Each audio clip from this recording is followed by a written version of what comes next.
is Alan Sabet, the CEO of Mogotes Metals. Thank you very much for joining us. How are you, Alan? Very good. How are you? Thanks for having me on. Yeah, very good. Yeah, thank you. We, of course, met at the Swiss Mining Institute last week. Just first of all, I know everyone had very packed meetings during that event. Was your diary equally as packed? What was the sort of chat you were having with potential investors? Yeah, it was totally packed end to end. And where we didn't have meetings, which was two 30-minute slots out of 2 days, multiple, people kind of slotted in and then ended up staying until they were closing the ballroom down. It was in a nice big ballroom and they were shutting it down, turning off the lights by the time I was still getting people talking to me about the project. So that, oh, well, really good. Yeah. And then it was about brutal night at the gala. Were you at the gala? I was at the gala, yes. So I remember you got a shout out. Yeah. That was good. That was good. That was great to see you there. Great to meet you. But I wonder if you can perhaps just for our audience now, just perhaps give the high level overview or the elevator pitch, if you like, of Mogotes Metals. Yeah, it's a very simple story. We know that copper is an element that's going to be in very much high demand in the coming decade. And it's very difficult to find deposits of large scale and of economic value. So we are situated, we're looking for copper, we're exploring for copper in an area that has had multiple very large scale discoveries in the last 5 years. That area is called the Vicuña District. And so in the last, 5 years or so, we've had Filo del Sol, which is a very large, not us, we've had our neighbors, Filo del Sol, a large copper gold discovery, copper gold silver, that was just recently purchased by BHP and Lundin Mining for $4.5 billion price tag. That project is likely to be one of the biggest copper projects in the world and probably running, if they get it all online, maybe 100 years or something like that. It's okay. Just north of them, about 5 kilometers north of Filo del Sol, you've got a deposit that's growing. It's only recently been discovered about 2 years back by NGEx Minerals. That's worth about $3 billion Canadian today because of that discovery. It's an exploration company. And then, so this is a district, and we're the other part of that district. So just directly adjoining Filo del Sol is Mogotes Metals, the Filo Sur project, Filo South project. And so we're looking in an area that's been super prolific in terms of discovery. We're looking in this area for copper and gold. And although we could there's a better place in the world to be looking, these are kind of once in every other decade kind of discoveries, and we're sitting in a belt that's produced multiple of them. So that's who we are. And yeah, we're hoping to find something large. So how did this this journey start? I mean, did the team look to peg land around using neurology, which is never a bad thing in exploration? How did it come about that you've got hold of this land package here? Well, to take one step back, the story of the discovery of Filo del Sol actually is a multiple decade story. I believe from the late 90s, the Lundin family had this asset called Filo, and they've been drilling it slowly over the past couple of decades. Through actually NGEx was the parent company, and they had spin-outs. So they spun out Filo and they spun out Jose Maria. And the Filo spin-out was when they really earnestly began to spend a lot of money on it, which is a number, let's say 5 years ago or so. They made a really high-grade discovery in 2021. And that really kicked off the whole Filo share price and the value creation there. Now, the ground that we started this project with is directly south of that Filo land package and has also been in the same hands for 2 decades. But on the other hand, it had not been really that systematically explored in that 2 decades, as opposed to the story of Filo. And so we were able to identify that a number of interesting geological features that made this prospective. One of which, of course, is that it's right next to the biggest copper discovery of the last decade. Yeah, that's very important. But then we looked at satellite imagery, alteration patterns, and satellite imagery showed that the alteration extensively continued on to the land package in the south. And we were able to look at some data sets from the original owners, which we now have option to 100% of. And we put a deal forward that proposed a significant amount of expenditure in the ground and some payments to get control of the Argentina part of his land package. That was in 2022. So from there, we initiated what we believe is the first real modern and systematic exploration program there that comprehensively covered. Are you still with me, Mark? Yes. Comprehensive, the whole land package, with really sampling, mapping, geological, insight from or boots on the ground in places where there was no exploration before, because this is hardy terrain. So essentially, Mark, this was underexplored. There was a limited amount of drilling done by a large company in 2011, 12, and 13, and that was the most significant program that was done. What we did is we came in and we started systematically exploring, gathering data sets across the whole land package, because we knew the size of the prize here is significant. If we make a discovery and it's something even remotely similar to what Filo has found or what NGEx found afterward, the rewards will be outstanding for the shareholders. So we took a step back and took a systematic approach. And then the work that we did highlighted multiple new targets. And most of those were untested by any prior drilling.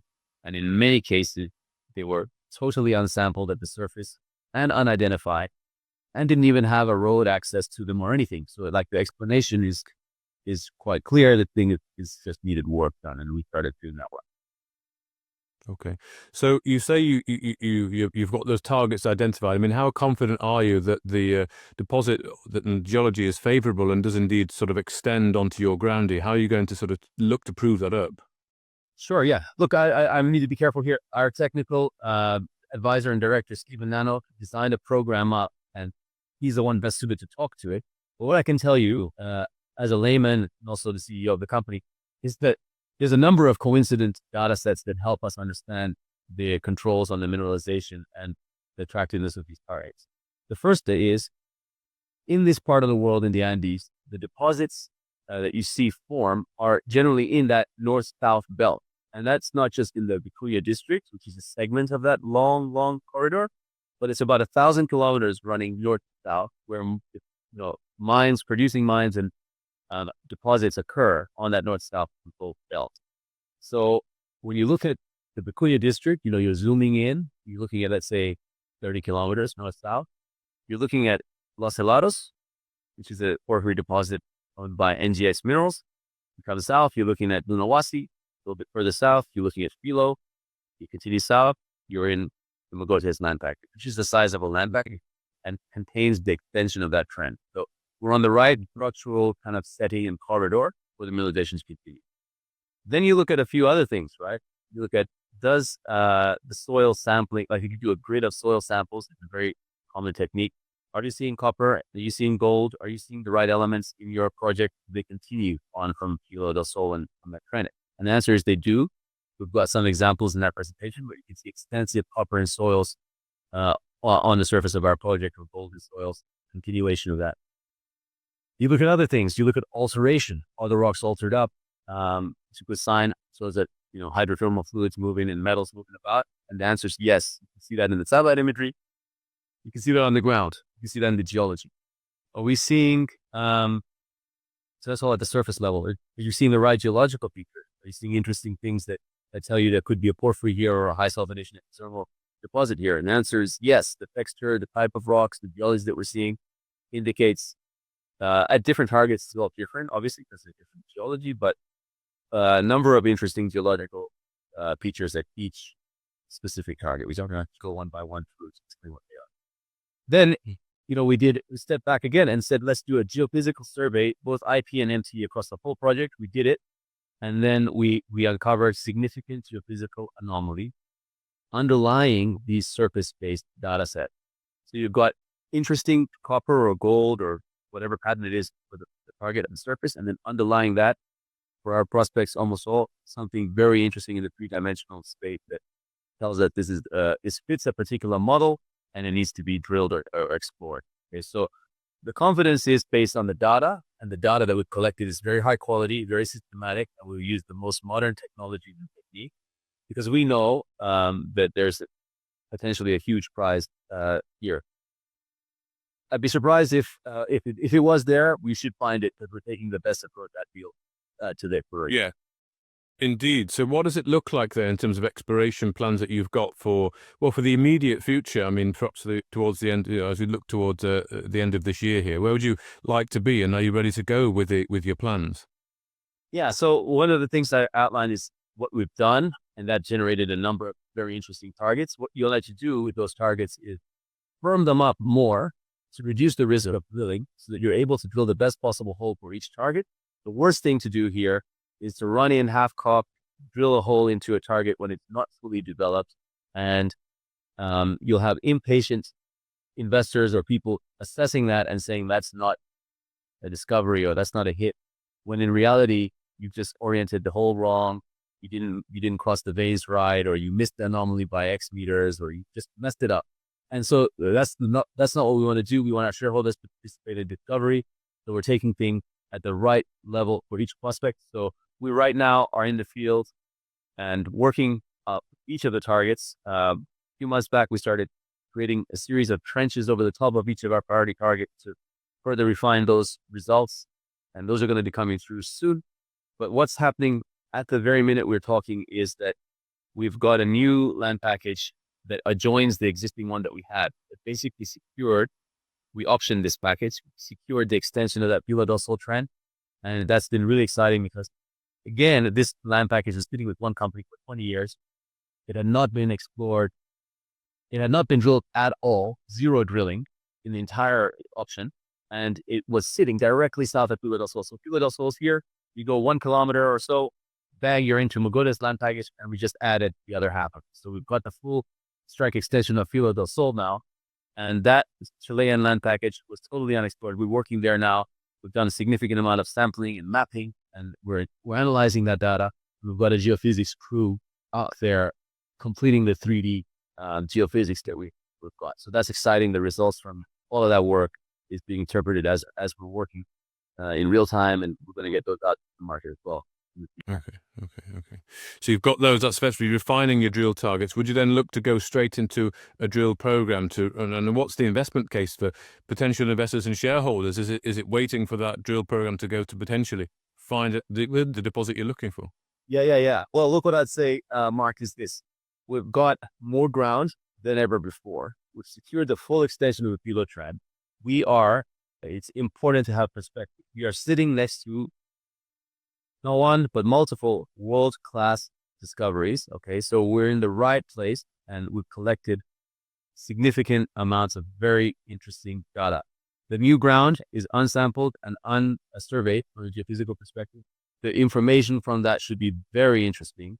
I'm hopeful that it is.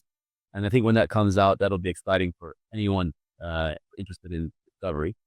And then, so I think that in terms of when to participate in Mogotes, it would probably be before anything comes out from that new ground that we've just acquired. What follows from there is the analysis of that generation of target and getting to drill that, So, and the other targets that we've already been slowly working up and establishing, really well-defined targeting vectors and orientation for drill hole. Okay. Good. Well, thank you very much for introducing the company to us there, Alan. Sabet, the CEO of Mogotes Metals. Yes, a pleasure to be here, and I hope to be here again. Thanks, Mark. If you enjoyed this interview, then give us a thumbs up, a like, or a retweet. Subscribe to us on YouTube or follow us on Twitter, and hit that notification bell to be the first to know when we release new content. There's loads of great content on our website too, across all our programs at stockboxmedia.com. Thank you for watching.